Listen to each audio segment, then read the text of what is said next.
जय हिंद मित्रों, कैसे हैं आप सब। मैं आशा करता हूं आप सभी सतर्क, सुरक्षित एवं खुश होंगे एवं इस जीवन का आनंद ले रहे होंगे। दोस्तों, आज मैं पूर्णिया से भागलपुर सेंट्रल जेल अपनी टीम के साथ जा रहा हूं, जहां मुझे कैदी रिमांड करना है। तो मैंने सोचा कि आज इस सफ़र का एक वीडियो बनाऊं और आप लोगों के साथ शेयर करूं। दोस्तों, मैं हमेशा सजगता और सतर्कता की बात करता हूं, तो चलिए आज मैं आप सबों को दिखाता हूं कि रास्ते में कहां कहां लोग इस सतर्कता को ध्यान में रखते हैं और कहां कहां भूल जाते हैं, जिस कारण से उनके साथ कोई अनहोनी होती है और फिर वो सिस्टम को या फिर किसी अन्य पर दोषारोपण करते हैं। लेकिन ऐसे दोषारोपण से उन्हें कोई फ़ायदा होता नहीं है। दोस्तों, आप सड़क के दोनों ओर देख पा रहे होंगे कि लोग मकई सुखा रहे हैं, जो कि दुर्घटना की बहुत बड़ा कारण बनता है। हमने कई बार लोगों को आगाह भी किया है, अपने थाना क्षेत्र में बहुत जगह सुधार भी हुई है। लेकिन आज देख रहे हैं कि आज भागलपुर जाने के क्रम में सड़कों पे, ये जबकि NH है, यहाँ आप गाड़ियों को भी देख पा रहे होंगे कि बड़ी बड़ी गाड़ियाँ चलती रहती है, बहुत गाड़ियाँ चलती है। बावजूद इसके इस NH पर लोग मकई सुखाते हैं। आप बाईं ओर देख पा रहे होंगे मित्रों कि कितने सटा के NH पर ही लोग मकई सुखा रहे हैं, जो कि दुर्घटना के कारण बनते हैं। कभी वाहन वाले इसके शिकार हो जाते हैं, तो कभी मकई सुखाने वाले इसका शिकार हो जाते हैं। लेकिन यहाँ पर लोग बहुत ही अपनी सावधानियों पर ध्यान नहीं रख रहे हैं, जिसका खामियाजा उन्हें भुगतना पड़ सकता है।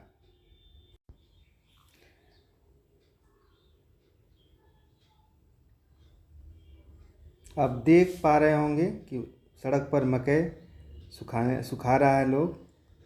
मित्रों, हमने पहले भी हर बार इस बात की चर्चा किया है कि जीवन में हर मोड़ पे सतर्क रहने की आवश्यकता है। आप जिस मोड़ पर अपनी सतर्कता खोएंगे, आपके साथ अनहोनी की खतरा बढ़ जाती है। इसलिए हमेशा हमें सतर्क रहना पड़ता है, सतर्क रहना चाहिए, ताकि हमारे साथ किसी भी तरह का अनहोनी ना हो। आपको मित्रों दिखा रहा हूँ, उधर चिमनी भट्टा है जिससे धुआं निकल रही है, और आप सड़कों पे ये गाड़ियों की कतार भी देख सकते हैं। इन गाड़ियों की कतार को दिखाने का मित्रों मेरा मकसद है कि इन गाड़ियों से रोज़ कितनी कार्बन डाइऑक्साइड एवं अन्य जहरीली गैस निकलती है और हमारे पर्यावरण को प्रदूषित कर रहा है।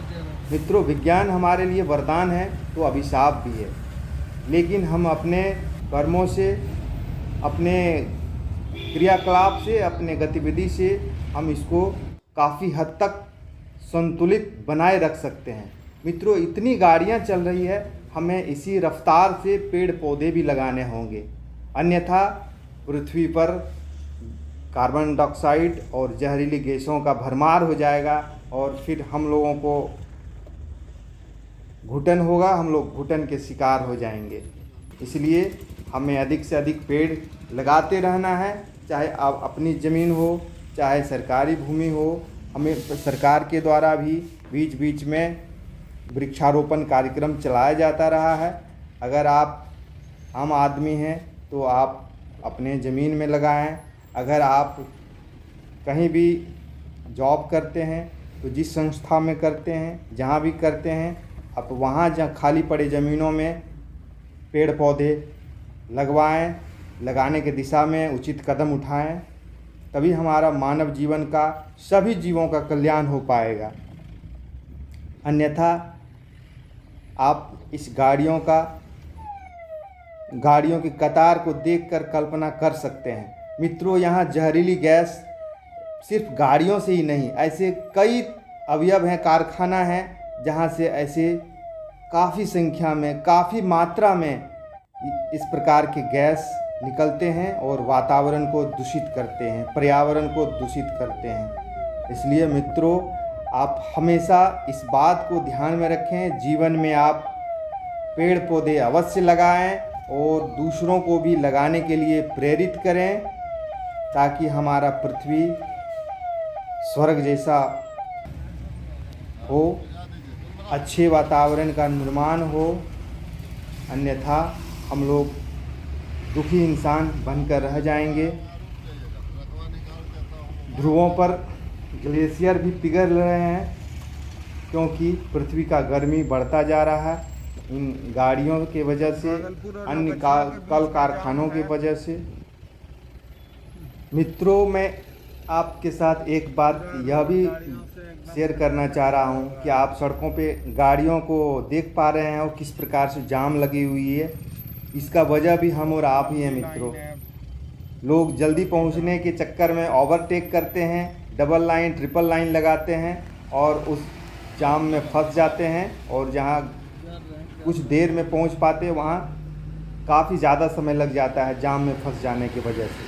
और साथ ही मित्रों, यह दुर्घटना को भी बुलाता है, दुर्घटना को भी आमंत्रण देता है, और फिर हम लोग गंतव्य तक ना पहुंच के सीधे ऊपर चले जाते हैं। ईश्वर करे इस प्रकार किसी के साथ घटना ना हो, लेकिन मित्रों हमें सजग होने की ज़रूरत है, इससे सीख लेने की ज़रूरत है, अन्यथा हमारे और आपके साथ अनहोनी होने की खतरा बनी रहेगी और हम लोग इसका शिकार हो सकते हैं।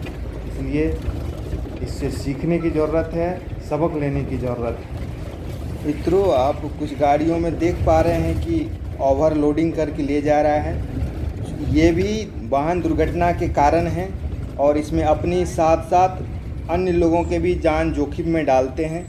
तो कृपया यह भी ख्याल रखें कि हमें ओवरलोडिंग नहीं करना है, अपनी और दूसरों की जान की सुरक्षा के बारे में ध्यान रखना है। आप यहाँ भी देख रहे हैं मित्रों, हज़ारों गाड़ियाँ रोड पे लगी हुई है, जाम में हम लोग फंसे हुए हैं, और यह हमारे इन्हीं भाइयों की वजह से है जो कि बहुत जल्दबाजी में पहुँचना चाहते हैं। फिर से एक बार यहाँ मित्रों देखें, दोनों ओर से मकई लगा हुआ है, सूखने दिया हुआ है। पीछे एक आज इस मकई की वजह से दुर्घटना भी हुई है। स्थानीय लोग एवं स्थानीय प्रशासन द्वारा जख्मियों को इलाज हेतु हॉस्पिटल ले जाया गया है। मैं प्रार्थना करता हूँ ईश्वर से उसे जल्दी स्वास्थ्य लाभ हो, लेकिन मित्रों हमें सजग होना पड़ेगा, अन्यथा हम सभी अपने अधिकारों की बात करते हैं लेकिन अपने कर्तव्यों की बात कभी नहीं करते हैं। आप देख पा रहे हैं दोनों ओर कैसे मकई सुखा रहे हैं लोग। इसमें एक बार आपकी बाइक अगर पड़ता है तो आप निश्चित ही गिरेंगे, आपका दुर्घटना होना तय है मित्रों। और उसके चपेट में जो भी आसपास आएंगे उनके साथ भी अनहोनी होने से इनकार नहीं किया जा सकता है। आप देख सकते हैं कितनी लंबी लाइन है ये मकई सुखाने की।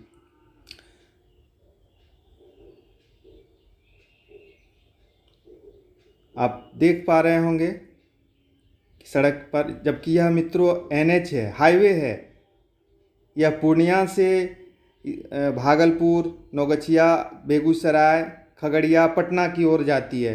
इसमें बड़ी बड़ी गाड़ियाँ 4 व्हीलर से लेकर भारी वाहनों का आवाजाही होता है और लगातार चलते रहती है, हजारों गाड़ियाँ चलती रहती है। बावजूद इसके लोग इतने निडर होके इस रोड पर मकई सुखाते हैं और दुर्घटना के शिकार होते हैं। तो मित्रों, मैं बात कर रहा था कि अपने अधिकारों की बात करते हैं। लोग हमेशा अधिकारों की बात करते हैं और अपने कर्तव्य भूल जाते हैं। मेरा क्या कर्तव्य है इसको सुधि में रखते ही नहीं हैं। मित्रों, पहले आप अपने कर्तव्यों को जानिए, फिर अधिकार की बात करिए। आप सड़कों पर यातायात के नियमों का पालन नहीं करेंगे, आप सड़कों को अपना घर बनाएंगे, खलिहान बनाएंगे, आप सड़कों पर बिना हेलमेट के चलेंगे, आप सड़कों पर ओवर स्पीड चलेंगे, आप ट्रिपल लोड चलेंगे, आप रॉन्ग साइड में चलेंगे, आप लहरिया कट चलेंगे और आप किसी अनहोनी का शिकार होंगे। लेकिन आप फिर वहाँ पर आप अपने अधिकारों की बात करेंगे, आप दूसरों पर दोषारोपण करेंगे। यह कतई सही नहीं है। पहले आप अपना कर्तव्य जानिए, पहले आप अपने कर्तव्य को समझिए, आपका मौलिक कर्तव्य क्या है, तब आप अधिकार भी जानिए। यहाँ इन लोगों को मैं धन्यवाद देना चाहता हूँ, सड़क से हट के ये अपने विकल्प चुना है और वहाँ पर ये लोग, ये किसान बंधु मकई सुखा रहे हैं। इन लोगों से लोगों को सबक सीखनी। मित्रों, भागलपुर जाने के क्रम में नौगछिया के पास मुझे यह भव्य मंदिर नज़र आया, तो इसकी भव्यता मुझे आकर्षित किया और मैंने इसका वीडियो बना लिया। मित्रों, मुझे लगता है कि जीवन में सन्मार्ग पे चलने के लिए ईश्वर और अपनी मौत को याद रखने से आप सन्मार्ग पे चल सकते हैं, ऐसा मेरा मानना है। मित्रों, किसी को इस मंदिर देख के भगवान याद आता है, किसी को हमेशा याद रहता है। मित्रों, आप साकार ब्रह्म को मानते हैं या निराकार ब्रह्म को मानते हैं मुझे मालूम नहीं, लेकिन इतना तो ज़रूर है मित्रों कि आप किसी भी रूप में ब्रह्म को ज़रूर माने। इस भौतिकवाद में आपको यह अध्यात्म ही सुकून देती है, सुकून मिलता है। अतः आप किसी न किसी रूप में आप ईश्वर को माने, इसमें आपको बहुत सुकून आएगा। यह मंदिर अपनी भव्यता मुझे आकर्षित किया और इसलिए मैंने इसका वीडियो बना लिया। और मित्रों, आगे मैं अब भागलपुर के करीब पहुंचने वाला हूं।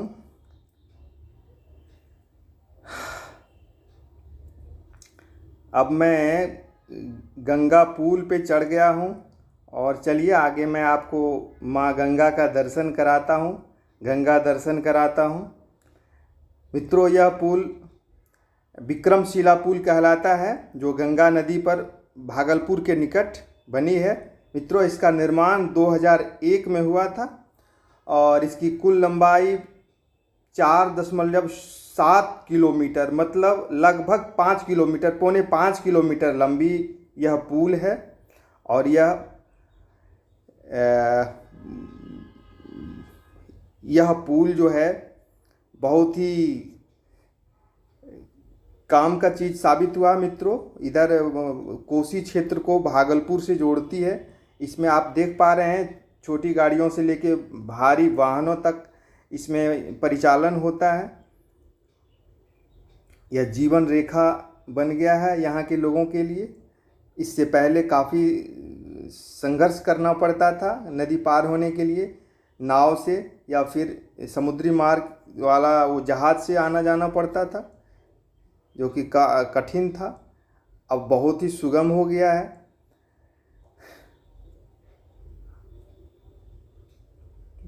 इसमें दोनों ओर फुटपाथ भी बना हुआ है, जिस पर लोग पैदल चल के चलते हैं और फिर बाइकर्स भी, बाइक वाले भी लोग, दोपहिया वाहन वाले भी लोग निकल पाते हैं।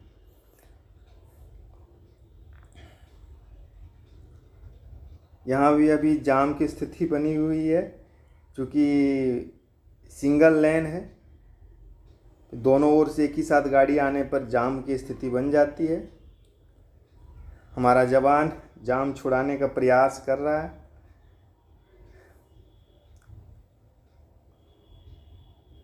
आप देख पा रहे हैं मित्रों, यह ओवरलोड या दुर्घटना का कारण बन सकता है, लेकिन यह समझने की ज़रूरत है, यहाँ सजग होने की ज़रूरत है। आइए आपको दिखाते हैं माँ गंगा का दृश्य, और इधर आप जाम का भी दृश्य देखिए।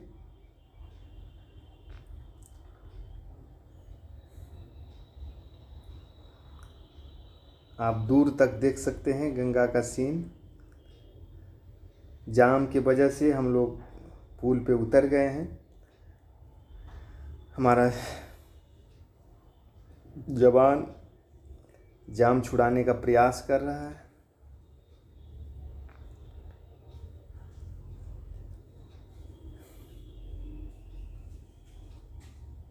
आपको नज़दीक से गंगा का जल दिखाने का प्रयास करते हैं। देखिए कितना निर्मल और स्वच्छ दिख रहा है।